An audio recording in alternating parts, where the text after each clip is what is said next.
ಹೇಳು ಅಮೃತ, ಯಾಕೆ ಹೀಗೆ ಮಾಡಿದೆ? ಮಾತಾಡು. ನಾನೇನ್ ಮಾಡಿದೆ?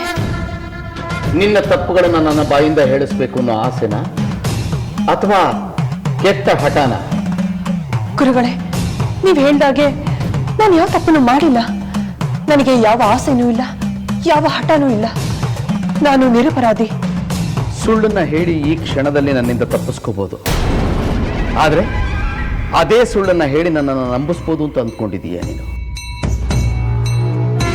ನಾನು ಯಾರು, ನನ್ನ ಶಕ್ತಿ ಏನು, ಈ ಆಶ್ರಮದ ಪ್ರಖರತೆ ಏನು ಅನ್ನೋದು ನಿನಗೆ ಚೆನ್ನಾಗಿ ಗೊತ್ತಿದೆ ಅಲ್ವಾ ಅಮೃತ?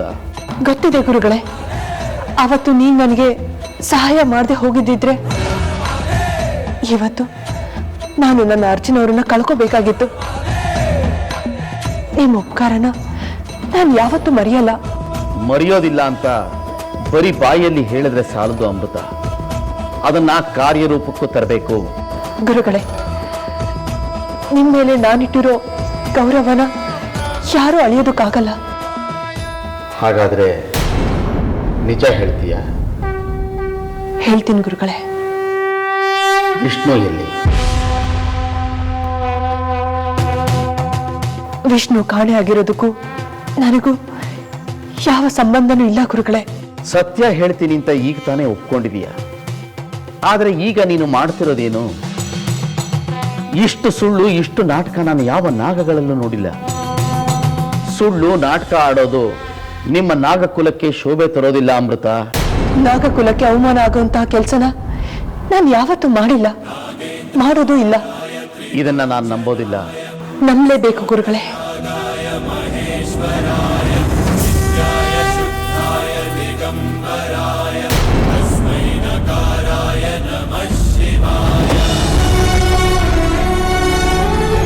ಅಜ್ಜಿ, ನಾನು ನಿಮ್ಮೊಂದು ಕೇಳಲ್ಲ? ಕೇಳು. ಅಲ್ಲ, ಬಾಬಾ ಅಪ್ಪನ ಹುಡ್ಕೊಂಡು ಬರ್ತೀನಿ ಅಂತ ಹೇಳಿ ಕೊನೆ ಗಳಿಗೆ ನನ್ನ ಕೈಲಿ ಆಗೋದಿಲ್ಲ ಅಂತ ಹೇಳಿ ಕೈ ಚೆಲ್ಬಿಟ್ರು. ಶಾಸ್ತ್ರಿಗಳು ತಮ್ಮ ಕೈಲಿ ಆಗೋದಿಲ್ಲ ಅಂತ ಏನಾದರೂ ಹೇಳ್ತಾರೇನೋ ಅಂತ ಅನ್ನಿಸ್ತಾ ಇದೆ. ಹಾಗಲ್ಲ ಕಣೋ, ಬಾಬಾ ವಿಷ್ಣುನ ಹುಡುಕಿ ಕರ್ಕೊಂಡು ಬರ್ತಿದ್ರು. ಆದ್ರೆ ಬಾಬಾ ಮಾಡಿದ ಕನ್ನ ಪಿಚಾಚಿ ಪೂಜೆನ ಯಾರೋ ಕೆಡ್ಸಿದ್ರು. ಅದಕ್ಕೆ ಬಾಬಾ ನಿಮ್ಮಪ್ಪನ ಕರ್ಕೊಂಬರಕ್ಕಾಗ್ಲಿಲ್ಲ. ಆದ್ರೆ ಶಾಸ್ತ್ರಿಗಳು ಹೇಳಿ ಕೇಳಿ ದೇವಿ ಆರಾಧಕರು, ಅವ್ರಿಗೆ ಅಸಾಧ್ಯ ಅನ್ನೋದೇ ಇಲ್ಲ. ನೋಡ್ತಾ ಇರು, ನಿಮ್ಮಪ್ಪನ ಹುಡುಕಿ ಅವ್ರು ಕರ್ಕೊಂಡು ಬಂದೇ ಬರ್ತಾರೆ.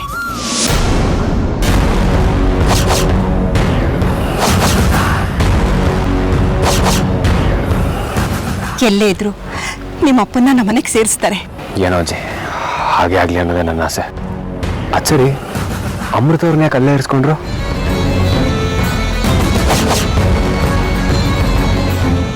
ಶಾಸ್ತ್ರಿಗಳು ಕಾರಣ ಇಲ್ದಲೆ ಯಾವ ಕೆಲಸನೂ ಮಾಡೋದಿಲ್ಲ. ಅವ್ರೇನೇ ಮಾಡಿದ್ರು ಅದಕ್ಕೊಂದು ಬಲವಾದ ಕಾರಣ ಇರುತ್ತೆ.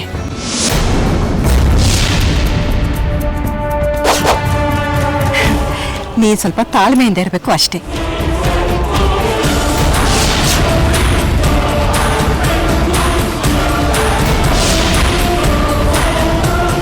ಅದೇ ಏನಾಗ್ತಿದೆ ನನಗೆ, ಏನಾಗ್ತಿದೆ ಅಂತ ಹೇಳೋದಕ್ಕೂ ಆಗ್ತಾ ಇಲ್ವಲ್ಲ.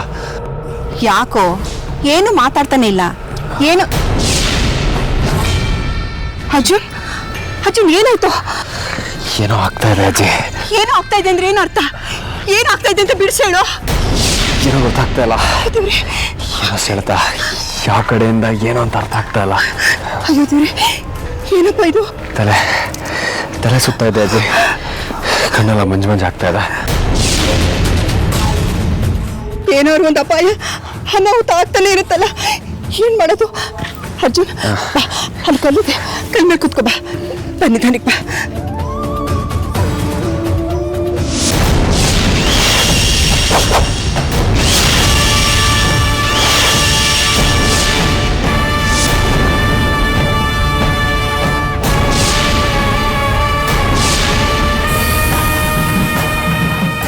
ಯಾಕಮೃತ ಸುಮ್ಮನಾದೆ?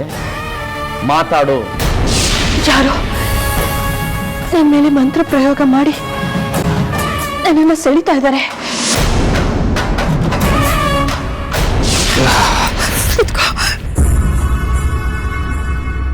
ಸುಧಾರಿಸ್ಕೋ ಕಂದ. ಅಯ್ಯೋ ದೇವ್ರೆ, ಯಾಕಪ್ಪ ಹೆಚ್ಚೆಗೂ ಒಂದಲ್ಲ ಒಂದು ಕಷ್ಟಗಳನ್ನ ಕೊಡ್ತಾನೆ ಇದೆಯಾ? ನೋಡು, ನಾವೇನೇ ತಪ್ಪು ಮಾಡಿದ್ರು ದಯವಿಟ್ಟು ನಮ್ಮನ್ನ ಕ್ಷಮಿಸ್ಬಿಡಪ್ಪ. ಏನೇ ಗಂಡಾಂತರ ಇದ್ರು ತಲೆ ಮೇಲೆ ಬಂದಿದ್ದು ಎಲೆ ಮೇಲೆ ಹೋಯ್ತು ಅನ್ನೋ ಹಾಗೆ ನಂದು ಅರ್ಜುನ್ನು ಎಲ್ಲ ಗಂಡಾಂತರದಿಂದ ಪಾರ್ ಮಾಡ್ಬಿಡಪ್ಪ, ಪಾರ್ ಮಾಡ್ಬಿಡು.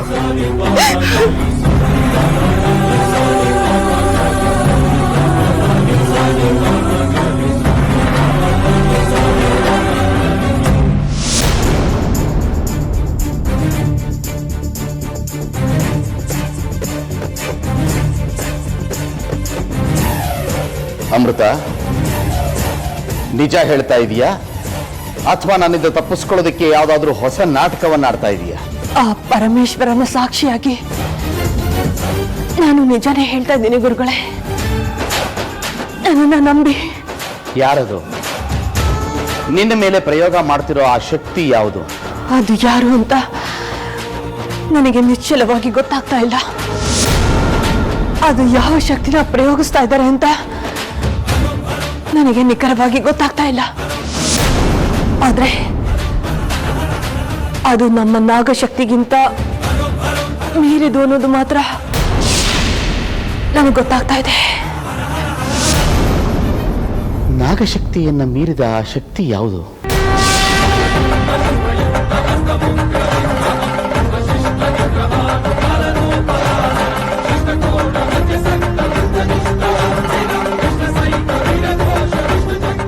ಇಲ್ಲ, ಅಮೃತ ಹೇಳ್ತಿರೋದು ಸತ್ಯ. ಅವಳು ಯಾವುದೋ ಮಂತ್ರಶಕ್ತಿಗೆ ಒಳಗಾಗಿದ್ದಾಳೆ.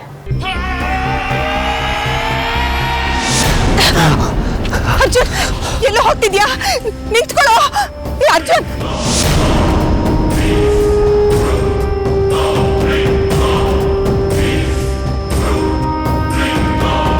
ನಿಂತ್ಕೊಳ್ಳೋ. ಎಲ್ಲ ಹೋಗ್ತಿದ್ಯಾ? ಏನಾಗ್ತಿದ್ಯಾ ನಿನಗೆ? ಅರ್ಜುನ್, ಅರ್ಜುನ್ ನಿಂತ್ಕೊಳ್ಳೋ. ನಿನ್ಗೇನಾಗ್ತಿದ್ಯೋ? ಅಯ್ಯೋ ದೇವ್ರೆ, ನಿನ್ಗೇನಾಗ್ತಿದೆ ಅಂತಾನೆ ಗೊತ್ತಾಗ್ತಿಲ್ವಲ್ಲ. ನಾನು ಕಣ ನಿಮ್ಮ ಅಜ್ಜಿ ಕಣೋ. ನಿಂತ್ಕೊಳ್ಳೋ ಅರ್ಜುನ್.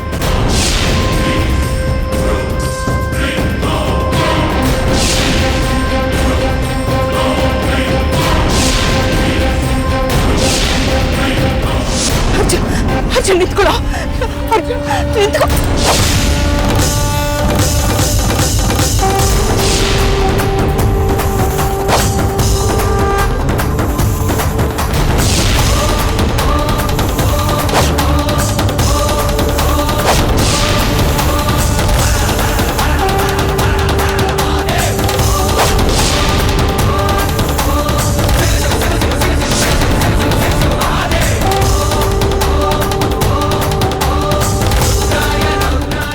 ಅಮೃತ, ನಿನ್ನ ಒಳಗಣ್ಣನ್ನ ತೆಗೆದು ನೋಡು, ಏನಾದರೂ ಸುಳಿವು ಸಿಗಬಹುದು. ಇಲ್ಲ ಗುರುಗಳೇ, ನನ್ನ ಶಕ್ತಿಗಳು ಯಾವುದು ನನಗೆ ಸಹಕರಿಸ್ತಾ ಇಲ್ಲ. ನನಗೆಲ್ಲ ಮಸ್ಕ ಕಾಣಿಸ್ತಾ ಇದೆ. ನನ್ನ ಮಾನಸಿಕ ಸ್ಥಿತಿ ಕೂಡ ಅಯೋಮಯವಾಗಿದೆ. ಅಮೃತ, ಆತ್ಮಸ್ಥೈರ್ಯವನ್ನ ಕಳ್ಕೊಂಡ್ರೆ ಅಂತಿಮ ಯಾತ್ರೆ ಖಚಿತ ಅನ್ನೋದು ನಿನ್ನ ನೆನಪಿನಲ್ಲಿರಲಿ. ಗುರುಗಳೇ, ನೀವೇನು ಹೇಳ್ತಾ ಇದ್ದೀರಾ? ನನಗೆ ಸ್ಪಷ್ಟವಾಗಿ ಕೇಳಿಸ್ತಾ ಇಲ್ಲ. ಆದ್ರೆ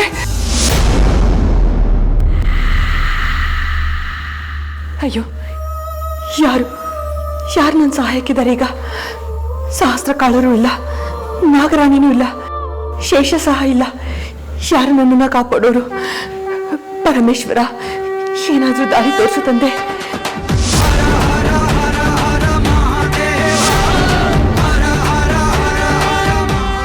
ಸದ್ಯಕ್ಕೆ ನನ್ನನ್ನು ಕಾಪಾಡೋದಕ್ಕೆ ಅಂತ ಇರೋರು ಶಾಸ್ತ್ರಿಗಳು ಮಾತ್ರ.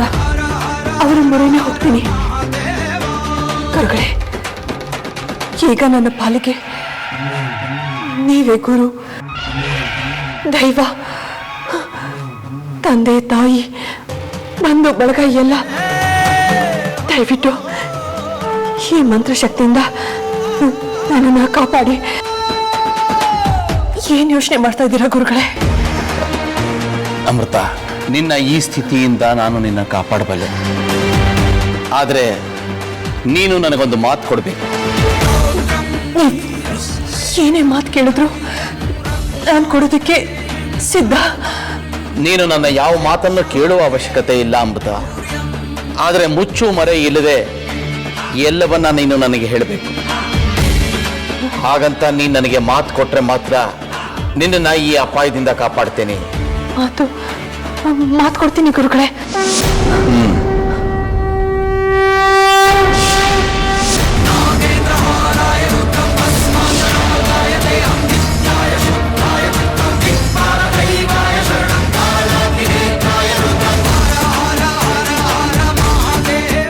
ಹಾಗಾದರೆ ಹೇಳು, ವಿಷ್ಣುನ ಎಲ್ಲಿ ಬಂಧಿಸಿಟ್ಟಿದ್ದೀಯಾ? ಗುರುಗಳೇ, ಯಾಕೆ ನನ್ನ ಪರಿಸ್ಥಿತಿನ ಅರ್ಥ ಮಾಡ್ಕೋತಾ ಇಲ್ಲ ನೀವು? ಇನ್ನೆರಡು ನಿಮಿಷಗಳು ಕಳೆದ್ರೆ ನಾನು ಯಾವ ಸ್ಥಿತಿಯಲ್ಲಿರ್ತೀನೋ ನನಗೆ ಗೊತ್ತಿಲ್ಲ. ದಯವಿಟ್ಟು ದಯವಿಟ್ಟು ಅರ್ಥ ಮಾಡ್ಕೊಳ್ಳಿ ಗುರುಗಳೇ.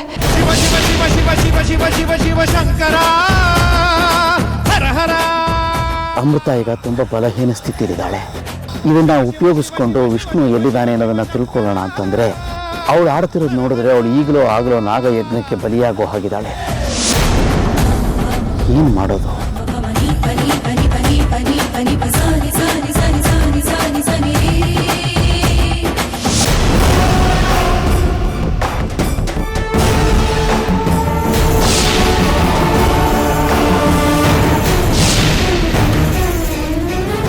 ಏನಿದು? ಇವನಿಗೆ ಸಂಪೂರ್ಣವಾಗಿ ನಾಗಲಕ್ಷಣಗಳು ಕಾಣ್ತಾ ಇದೆ. ಯಾರನ್ನಾದ್ರೂ ಸಹಾಯ ಕರೆಯೋಣ ಅಂದ್ರೆ ಅವ್ರಿಗೆ ಇವನು ನಾಗಯೋಧ ಅನ್ನೋದು ಗೊತ್ತಾಗ್ಬಿಡುತ್ತೆ. ನನ್ನ ಲೆಕ್ಕಾಚಾರ ಸರಿಯಾಗಿದ್ರೆ ಇಲ್ಲೇ ಅಕ್ಕಪಕ್ಕ ಯಾರೋ ನಾಗಯಜ್ಞ ಮಾಡ್ತಾ ಇದ್ದಾರೆ. ಅದಕ್ಕೆ ಇವನು ಈ ರೀತಿ ಆಡ್ತಿರೋದು.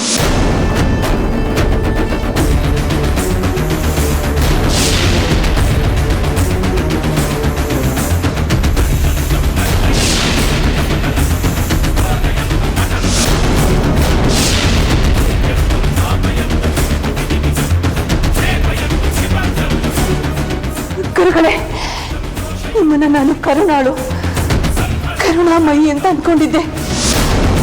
ಆದ್ರೆ ನನ್ನ ಕಷ್ಟ ನೋಡಿದ್ ಸಹ ನಿಮ್ಮ ಮನಸ್ಸು ಕರಗ್ತಾ ಇಲ್ಲ ಅಲ್ವಾ?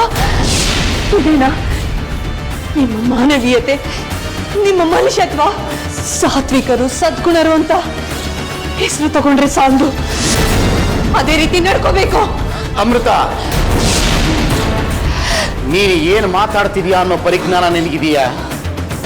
ಇಲ್ಲ, ನಾನು ಸರಿಯಾಗಿ ಮಾತಾಡ್ತಾ ಇದ್ದೀನಿ. ವಿಷ್ಣು ಕುಟುಂಬನ ಕಾಪಾಡಬೇಕು ಅನ್ನೋ ಬರದಲ್ಲಿ ನೀವು ನನ್ನ ಸಾವನ್ನ ಬಯಸ್ತಾ ಇದ್ದೀರಲ್ಲ.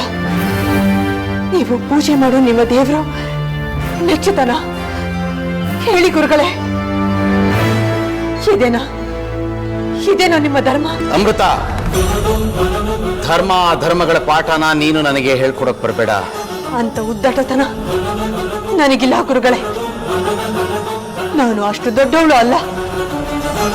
ನನ್ನನ್ನ ಕಾಪಾಡಿ ಅಂತ ನಿಮ್ಮ ಮುಂದೆ ಹೋಗರಿತಾ ಇದ್ದೀನಿ. ಅಮೃತ, ನಾನು ನಿನ್ನನ್ನು ಕಾಪಾಡ್ತೀನಿ. ಆದರೆ ಯಾವುದೇ ಕಾರಣಕ್ಕೂ ನೀನು ನನಗೆ ಕೊಟ್ಟಿರೋ ಮಾತನ್ನ ಮರಿಲೂಬಾರ್ದು, ಮುರಿಲೂಬಾರ್ದು. ಆಯ್ತು, ಮೊದಲು ನನ್ನನ್ನ ಈ ಸಾವಿನ ಅಂಚಿನಿಂದ ಪಾರು ಮಾಡಿ.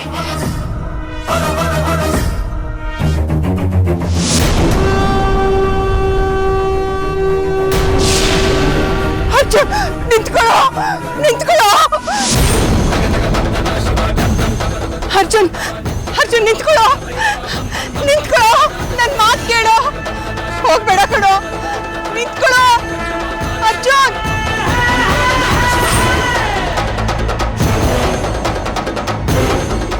ಅರ್ಜುನ್, ನನ್ನ ಮಾತು ಕೇಳೋ, ಹೋಗ್ಬೇಡ ಕಣಪ್ಪ. ಶಿವ ಶಿವ ಶಿವ ಶಿವ ಶಿವ ಶಿವ ಶಿವ ಶಿವ ಶಂಕರ ಹರ ಹರ. ಶಿವ ಶಿವ ಶಿವ ಶಿವ ಶಿವ ಶಿವ ಶಿವ ಶಿವ ಶಂಕರ ಹರ ಹರ.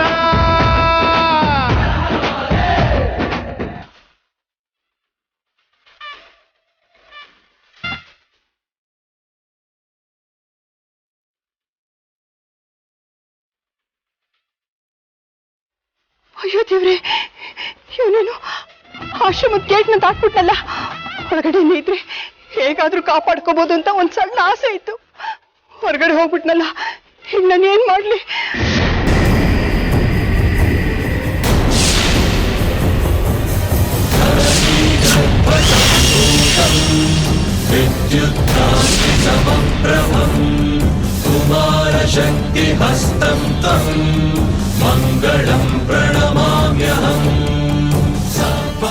ಅರೆ, ನಾನು ಯಾವಾಗ ಆಶ್ರಮದ ಹೊರಗೆ ಬಂದೆ? ಧನ್ಯವಾದಗಳು ಗುರುಗಳೇ. ಅಮೃತ, ಈ ದಿಗ್ಬಂಧನದ ಶಕ್ತಿ ಇರೋದು ನೀನು ಆಶ್ರಮದ ಒಳಗೆ ಇರುವವರೆಗೂ ಮಾತ್ರ. ನೀನು ಆಶ್ರಮದ ಹೊರಗಡೆ ಹೋದ್ರೆ ಮತ್ತೆ ಆ ಮಂತ್ರಶಕ್ತಿಯ ಪ್ರಭಾವಕ್ಕೆ ಸಿಲುಕ್ತೀಯ. ಆಗ ನಾನಲ್ಲ, ಬೇರೆ ಯಾರೂ ಕೂಡ ನಿನ್ನನ್ನು ಕಾಪಾಡೋದಕ್ಕಾಗೋದಿಲ್ಲ. ನನಗೆ ತಿಳಿದಿರೋ ಹಾಗೆ ನಾಗ ಯಜ್ಞಕ್ಕೆ ನಿನ್ನನ್ನು ಆಹುತಿ ಕೊಡೋದಕ್ಕೆ ಯಾರೋ ನಿನ್ನನ್ನು ಸೆಳೀತಾ ಇದ್ದಾರೆ. ನಾಗ ಯಜ್ಞಕ್ಕೆ ಆಹುತಿನ? ಹೌದು, ಆದರೆ ಅದು ಯಾರು ಅಂತ ಮಾತ್ರ ಗೊತ್ತಾಗ್ತಾ ಇಲ್ಲ. ಅಜ್ಜಿ, ನಾನು ಹೇಗೆ ಆಶ್ರಮದಿಂದ ಹೊರಗೆ ಬಂದೆ? ಅಜ್ಜಿ, ನಿನ್ನೆ ಕೇಳ್ತಿರೋದು ಉತ್ತರ ಕೊಡು. ನಾನು ಹೇಗೆ ಆಶ್ರಮದ ಹೊರಗೆ ಬಂದೆ? ನೀನ್ ಯಾಕೆ ನನ್ನ ಹಿಂದೆ ಬಂದೆ? ನೀನ್ ಮೌನವಾಗಿರೋದು ನೋಡಿದ್ರೆ ಇಲ್ಲೇನೋ ನಡಿಬಾರ್ದು ನಡೀತಿದೆ ಅಂತಾಯ್ತು.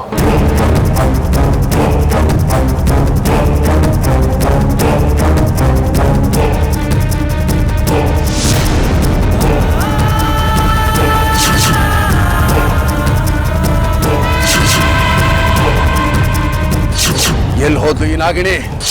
ಇನ್ನು ಈ ಹೋಮ ಕುಂಡದಲ್ಲಿ ಬಂದು ಬೀಳಲೇ ಇಲ್ಲ. ಈ ಅಲ್ಪ ಶಕ್ತಿ ಮಂತ್ರದಿಂದ ಯಾವುದೇ ಪ್ರಯೋಜನ ಇಲ್ಲ. ಇನ್ನು ಘೋರ ಶಕ್ತಿ ತುಂಬಿರೋ ಮಂತ್ರಗಳನ್ನ ಉಚ್ಚಾರಣೆ ಮಾಡ್ತೀನಿ.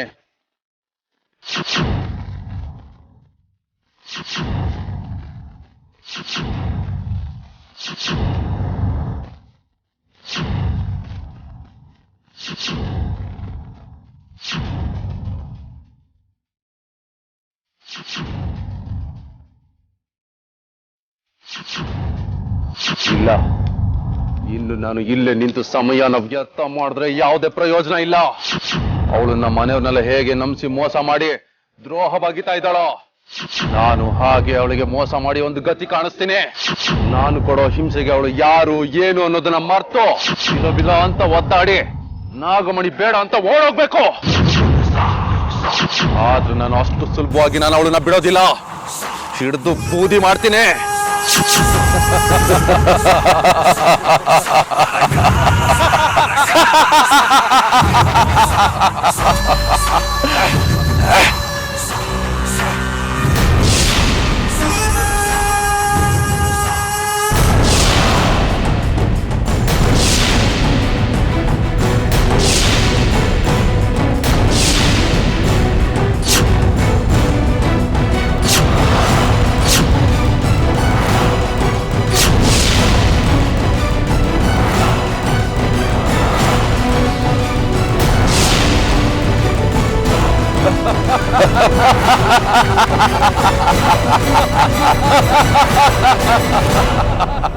ಏಯ್ ನಾಗಿಣಿ, ನನ್ನಿಂದ ನಿನ್ನನ್ನು ಕಾಪಾಡುವಂತ ಶಕ್ತಿ ಪ್ರಪಂಚದಲ್ಲಿ ಯಾವುದೂ ಇಲ್ಲ. ಇಷ್ಟು ದಿನ ನೀನು ನಮ್ಮ ಮನೆಯವ್ರನ್ನ ಆಟ ಆಡಿಸ್ತಿದ್ದೆ ಅಲ್ವಾ? ಈಗ ನಾನು ಆಟ ಆಡಿಸ್ತೀನಿ ನೋಡು. ಬಂದೇ ಇರೋ, ನಾನು ಬರೋವರೆಗೂ ನೀನ್ ನೆಮ್ಮದಿಯಾಗಿರೋ. ನಾನಲ್ಲಿಗೆ ಬಂದ ಮೇಲೆ ನನ್ನ ಆರ್ಭಟ ಏನು ಅಂತ ನಾನು ನಿನಗೆ ತೋರಿಸ್ತೀನಿ.